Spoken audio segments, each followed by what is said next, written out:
In section 11.5, we have 3 different theorems that we will discuss. They all deal with angles, which that's a critical piece.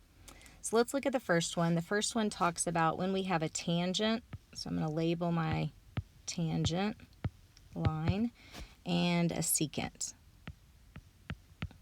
So anytime that occurs, you'll notice that we have some angles that are created, and the vertex of those angles happens to be on the circle. Well, we already have talked about a theorem where we had an inscribed angle, and an inscribed angle, the vertex is always on the circle. So what we learned is that anytime we have an inscribed angle, that it's going to be half of the intercepted arc. So I'm going to draw in this intercepted arc right here. So the intercepted arc is 140. So that means that the measure of angle ABC must be half. And if you notice, it looks like an acute angle. I like to label that. And so my answer is reasonable. Now notice the measure of angle ABC also is the quantity 6x minus 38. Well, then you can recognize really you're using the transitive property, and so since they both are the measure of angle ABC, you can set those equal. So we can say 6x minus 38 is equal to 70, which means 6x equals 108, which means x equals 18. And then, of course, you can plug it back in to check. Our second theorem is dealing with 2 chords or 2 secants that intersect in the interior. That's an important point. Notice the intersection is in the interior.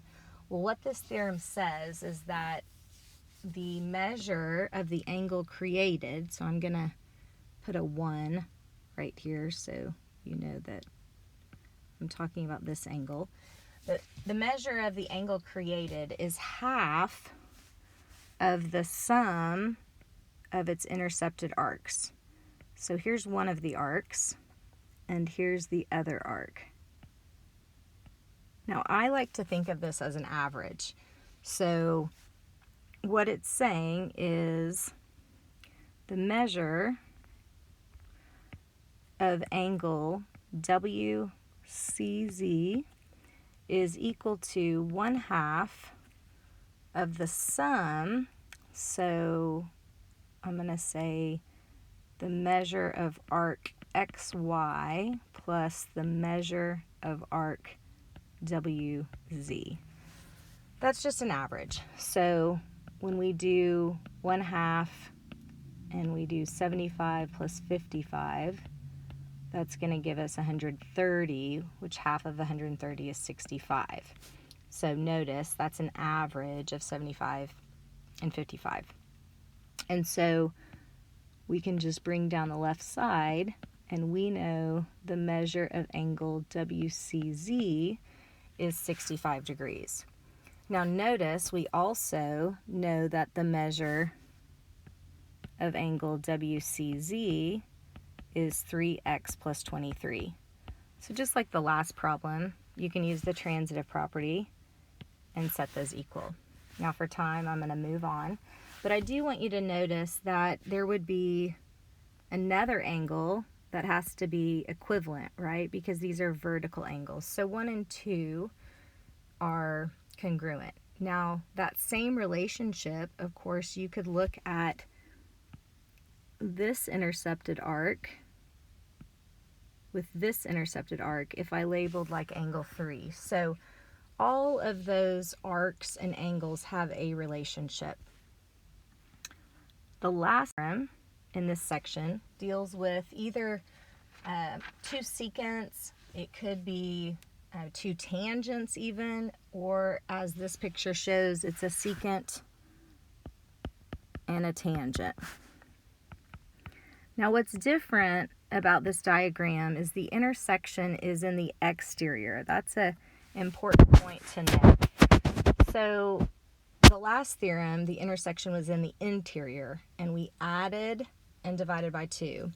When it's in the exterior, we're actually going to subtract those intercepted arcs. So let's look at arc, the measure of arc GF.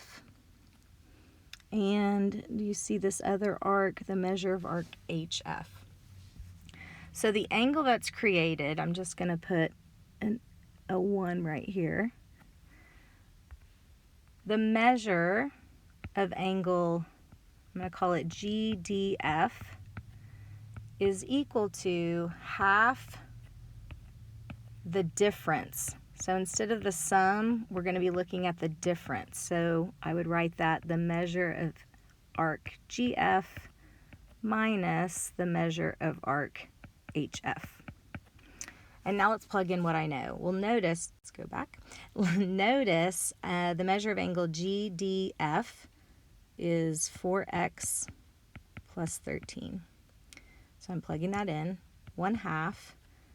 Let's see, do I know or can I find the measure of arc GF? Well, all the way around the circle is how many degrees? Hopefully you're saying 360. And so what you can do now, if you notice, you can take 360 and then subtract the 74 degree arc and subtract the 86 degree arc, and you're left with 200 degrees. And that looks reasonable. So what we're going to do is we're going to plug in that 200, and really that should probably have another point there because it's over 180, minus the measure of arc HF. And so we're going to simplify. So ask yourself, what is 200 minus 86? And you should come up with 114. And then we're going to take half of that to get 57. Then on the left, we're just bringing our 4x plus 13 down. And now we're just going to keep solving our equation. So you should be getting 4x equals 44, which means x equals 11. And those are our three theorems.